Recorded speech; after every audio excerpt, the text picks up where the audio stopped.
Hello everyone, my name is Clantis and welcome to the Iron Bars on my True Crime YouTube channel. So if you are new to this channel, make sure to subscribe and click the bell notification so that you do not miss out on any of my new uploads. And those that are returning, thank you so very much. So having said all that, let's get into today's case, and it's the case of Asande Baninzi, an 18-year-old serial killer who gave an excuse as to why he started killing due to abject poverty. I come from abject poverty, but I never murdered even a fly.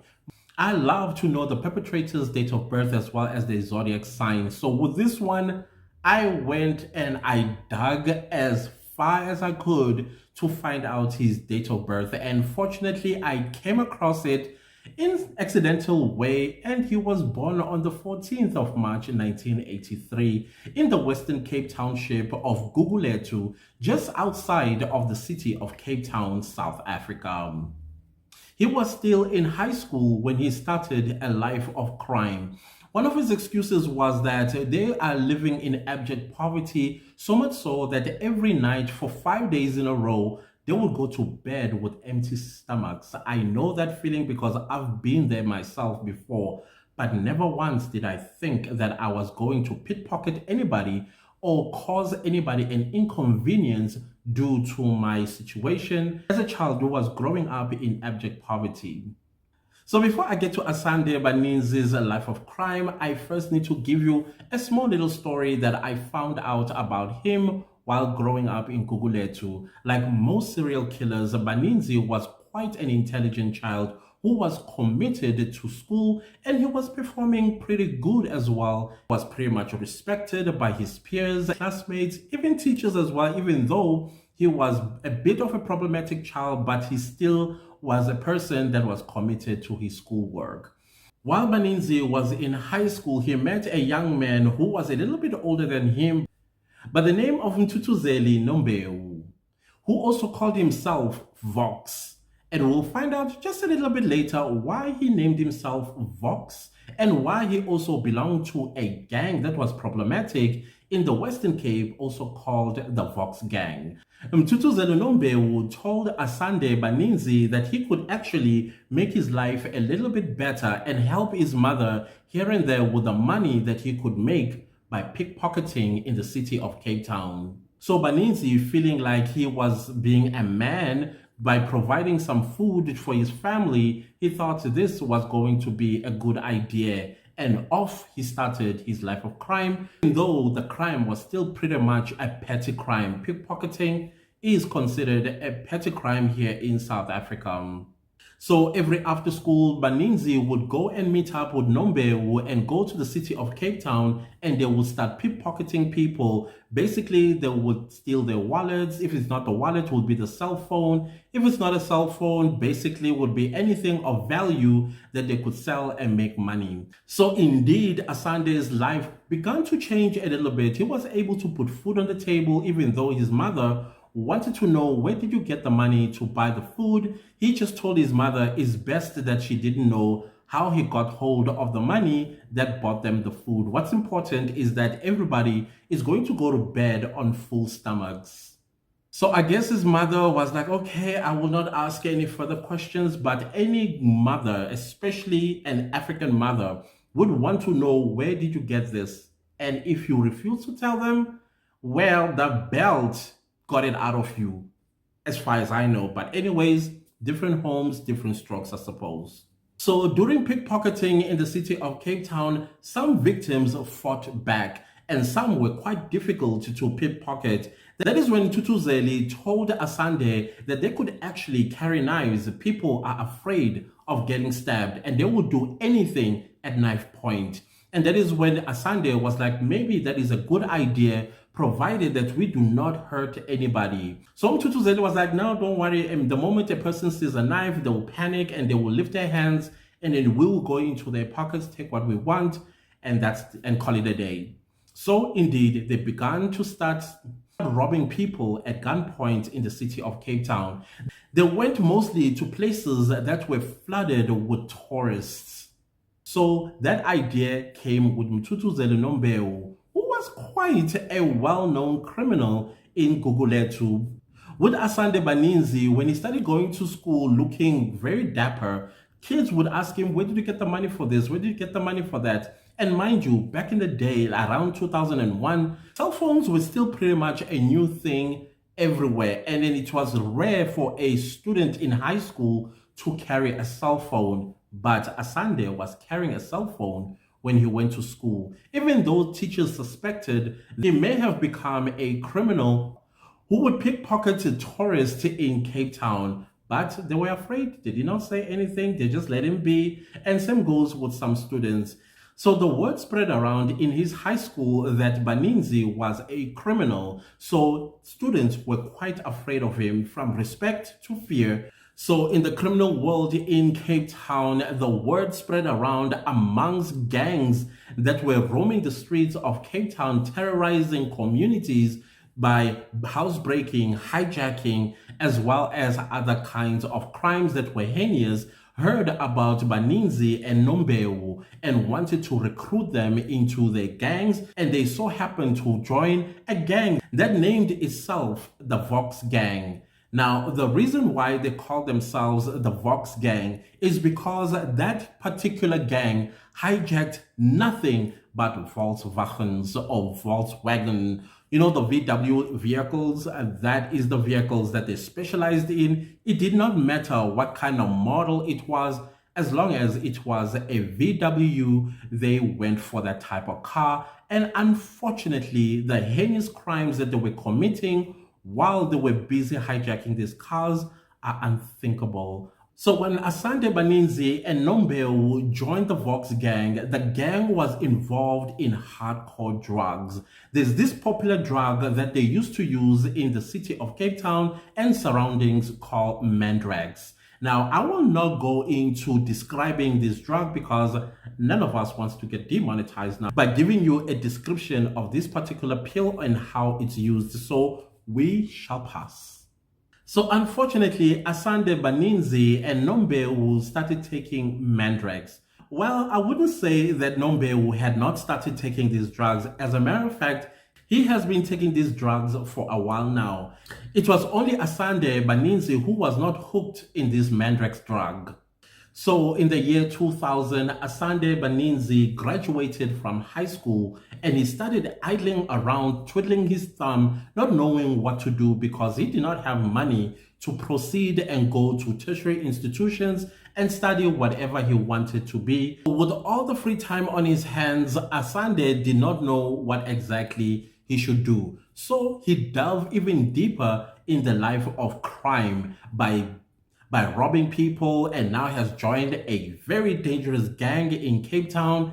And now he was thinking, okay, maybe this is something I am supposed to be doing, a life of crime. So he just basically committed himself into that lifestyle as well as taking drugs. And at this point in time, by the time he graduated from high school, he was indeed a druggie.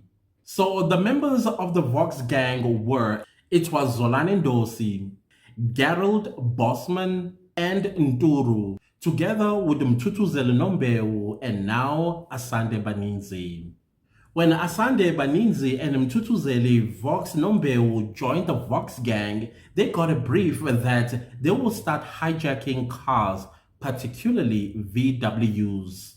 The gang leader told them to forget pickpocketing because it did not bring the kind of money they would make by hijacking VW vehicles. Just a side note, I've always been terrified in being in a VW. It didn't matter what kind of VW, because those cars are hot, and many criminals to this very day here in South Africa, those vehicles are hijacked. The Vox Gang leader told them that they will become millionaires if they do this job for them. Asande took the final decision that indeed he will start hijacking cars simply because he wanted to continue to be the head of the house by providing food for his family and also take care of himself as well as his girlfriends. So this was the modus operandi of the Vox Gang. They would spot a VW vehicle, they follow it to a point where they have an opportunity to hijack the car. They would then kidnap the occupants in the vehicle and take them to a remote area, lock them in the boot, and then demand a PIN number. While lying in the boot of their own vehicles, the gang would then go to the ATM and withdraw all the money from their bank accounts. When they return, they would then abandon the owner of the car for them to find their own way home. However, they did not only end there. They would then rob the occupant of their cell phone, wallet, and other valuables that they could make money out of. They would then take the vehicle to a scrapyard where it will be stripped off of all the important parts, or take the vehicle to the border between South Africa and Mozambique. In all these activities that Asande Baninzi and Mthuthuzeli Nombewu and the crew, they knew very well that what they were doing was wrong. So in 1 May 2001, Baninzi, Nombewu, as well as the Vox Gang were just driving about Gugulethu Township, basically hunting for a VW vehicle to hijack. So as they were busy driving aimlessly around Gugulethu, that is when they came across a red VW Kombi. Like this one, I don't know what you call it in your country here in South Africa, but here in South Africa, this particular vehicle, we call it a VW minibus taxi. So this particular couple were pulling out of their driveway when they were intercepted by the Vox Gang. The men and the women in the vehicle, they were pointed with guns and told to scoot over, while Baninzi as well as Asande Nombewu, together with his gang, barged in and they began to drive off with the couple. So when the Vox Gang came across a secluded area, that is when they drove the VW minibus taxi into the bushes, and that's when they began to rape the woman, taking turns in raping her. After they were done raping the woman, that is when they laid them face down and began to shoot them execution style behind their heads, making the Vox Gang first murder case. On or about the 3rd of July 2001, the body of Mgqibelo Mnisi was found by the roadside in Delft. He too was shot execution style behind the head. This murder was attributed and also confirmed by Asande Baninzi when he took the stand during his trial. On the 22nd of July 2001, Asande and his crew hijacked a vehicle with a man and a woman inside. The man's name was Richard Jantjies and the lady's name was Faith Kwalane. The Vox Gang held the couple at gunpoint and forced them to drive to Zwelitsha, which was not far from Gugulethu. When the gang got to Zwelitsha, they threw the man inside the boot of his vehicle, and then they proceeded to take Faith into an abandoned shack where they took turns in raping her. After they were done raping Faith Kwalane, that's when one of the gang members went to the vehicle and collected Richard into this abandoned shack where Faith was already face down. They also made him to face down, and that's when they proceeded to shoot them execution style behind the head. After killing Richard and Faith, that is when they proceeded to rob them of their wallets, as well as other valuable items that the couple had on them. On the 25th of July 2001, Stanley Khumalo and Ntombeka Mathomana were parked in Gugulethu when they were pointed with guns and told to scoot over, and the car was hijacked with them inside the car. I think by now you already know what happened to them. Them too were shot execution style behind the head. Miraculously, Ntombana survived the gunshot behind her head. However, she was blinded by the injury. Unfortunately, a year later, she passed on from her injury. On the 8th of August 2001, Asande Baninzi, together with his friend Mthuthuzeli Nombewu, decided to go and hitchhike going into Gugulethu. They were given a ride by Ayanda Mbokweni. Next to him was his girlfriend Linda Bambisa. In the vehicle, everything looked fine. They were getting to know each other, cracking jokes, and basically just being strangers getting to know each other. However, upon entering Nyanga Township, which is also close to Cape Town, that is when Asande, together with his friend Mthuthuzeli, pointed guns at the couple and ordered them to drive further into Nyanga. So when they got to Nyanga, they pointed the gun at Ayanda, and then in horror, they made Linda watch as they executed Ayanda. When they were done executing Ayanda, that is when they took turns in raping Linda. After they were done raping Linda, they also shot her behind her head. She died instantly. After murdering Ayanda and Linda, the two monsters proceeded to sit in the car and take Mandrex. After Asande and Mthuthuzeli were done taking drugs, they then went and joined the rest of the Vox Gang, and they proceeded to go to the drug supplier to rob her. When they got to Guguletu, where the drug supplier lives, it was almost the middle of the night. They pretended to be police and knocked on her door and asked her to come out. When she came out, thinking that it was the police that were knocking on her door, they then proceeded to ask her for drugs. She said she did not have any. Mthuthuzeli Nombewu decided to take out his gun and shoot the drug dealer in the head, killing her instantly. And then they robbed her of her money and drugs that she had on her. There is no honor amongst criminals, clearly. So by now you would think that the police would be hot on the heels of the Vox Gang, but no, they were not, because the Vox Gang would continue to kill more people. So for some reason, Asande and Mthuthuzeli sat in one of the hijacked vehicles and had a heart-to-heart.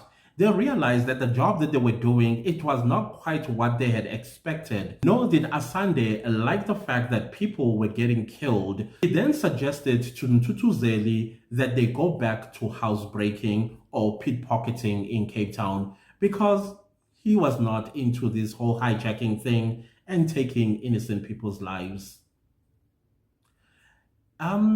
I would think that is too late. That is way too late to now start developing a conscience. So Asande and Mthuthuzeli did not tell the Vox Gang of their plans, so they embarked on looking for houses that they were going to break into during the course of the night. Either the occupants of the house would be asleep or away on holiday. So they did spot a perfect home that they were going to return to later in the evening and break into. So the houses that they targeted were houses that looked beautiful, and also they assumed that these houses would have valuables that they could sell for a good amount of money. So indeed, they did come back to the house that they had spotted or targeted. They successfully broke into the house, and in the house, it was a family of 5. The husband and the wife did hear the racket that was going on inside of their home, and they went to investigate, only to meet a gang of people not wearing balaclavas or any kind of disguise, told them to line up against the wall, basically face the wall, while they wrecked the house looking for valuables. The lady of the house, by the name of Felicity Adam, turned around and begged the gang not to harm them, particularly their children. They could take absolutely anything that they wanted, but please do not harm them. The criminals indeed left without harming anybody or having stolen anything. How the Vox Gang ended up finding out that the two guys, they were now going to do house invasions, I do not know. I tried to find out or read some transcripts of his testimony in court, but I could not come up with anything. But it looks like the Vox Gang, either Asande and them, went and told the gang that, guys, we think we are done with hijacking. Now we just want to do house invasions, or whatever the case was, or the Vox Gang found out that they were now going to do a different kind of crime, and then they surprised them at the Adam family. I do not know. I could not find information about that. However, they were all there at the Adam family when they broke into the house and lined everybody against the wall. So immediately after Asande and his gang left the Adams household, the Adams then called the police and told them of what had transpired while they were asleep. They even gave or described the criminals' faces and how they looked, their height, weight, and all of that to the police. Somewhere, somehow, Asande and Mthuthuzeli, together with his gang, found out that the Adams ratted on them. What do you think the Vox Gang did? Yes, they went back to the Adams family house and then they woke up everybody. Once again, they managed to break into the Adams house and then lined the entire family against the wall and one by one shot them execution style behind the head.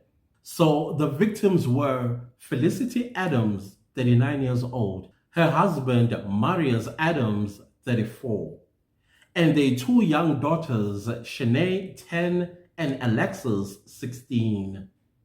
So when the police heard of the murder of the Adams family, that is when they started taking action. Despite the bodies that they have been collecting of people shot execution style, the modus operandi was quite clear. It was a hijack that followed with two bodies of a male and a female with bullet wounds behind their heads and the women raped. But no, all of that was just useless information for the police to start investigating. Only when the Adams family was wiped out when the police started taking action.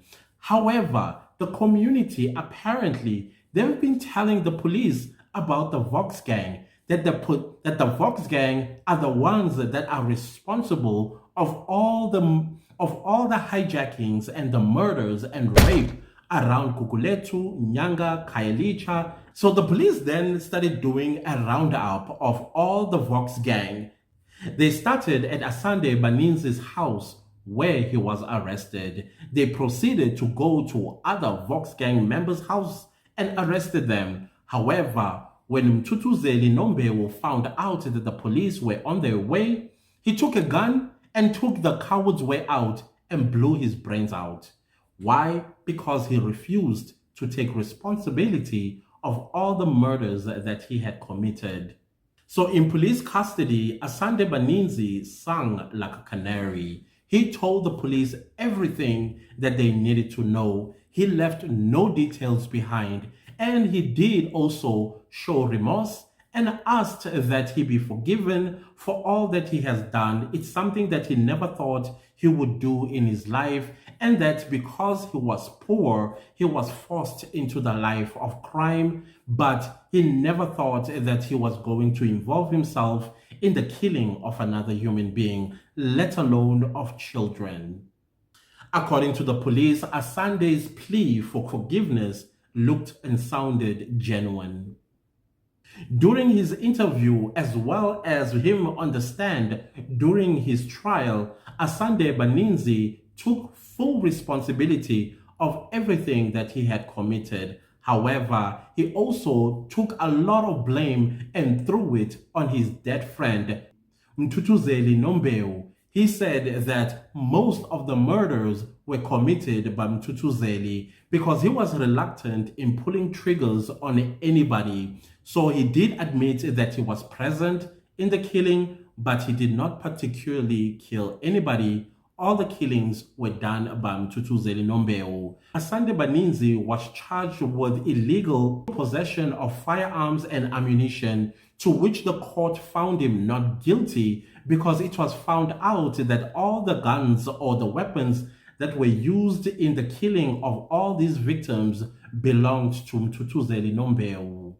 Asande Baninzi was charged with 51 counts of crime, and they were all arranged as follows: 15 counts of kidnapping, 12 counts of robbery with aggravating circumstances, 1 count of indecent assault, 5 counts of rape, 3 counts of attempted murder, and 1 count of housebreaking.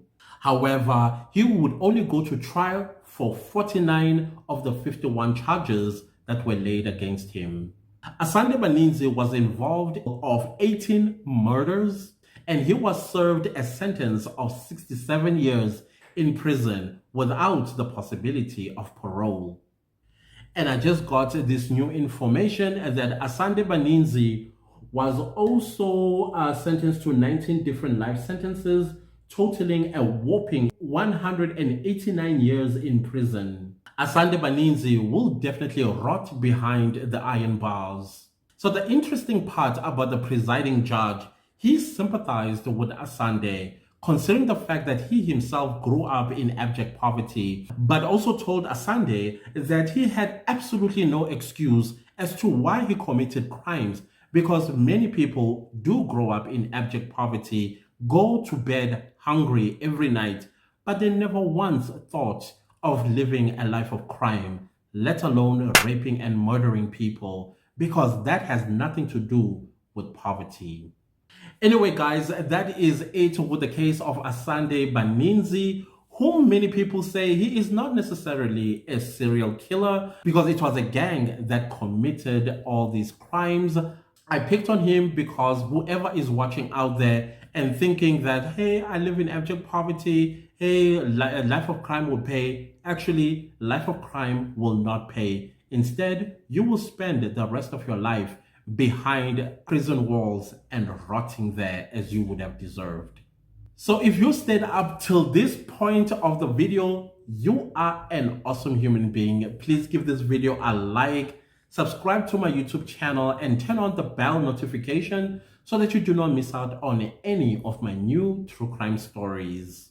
And also leave me a comment down below and let me know what are your thoughts about the police delaying in catching these gang of criminals that have killed so many people unnecessarily. Share this video far and wide to anybody that might enjoy true crime stories coming from South Africa. Thank you for watching, and I will see you next time with a new true crime video. Goodbye.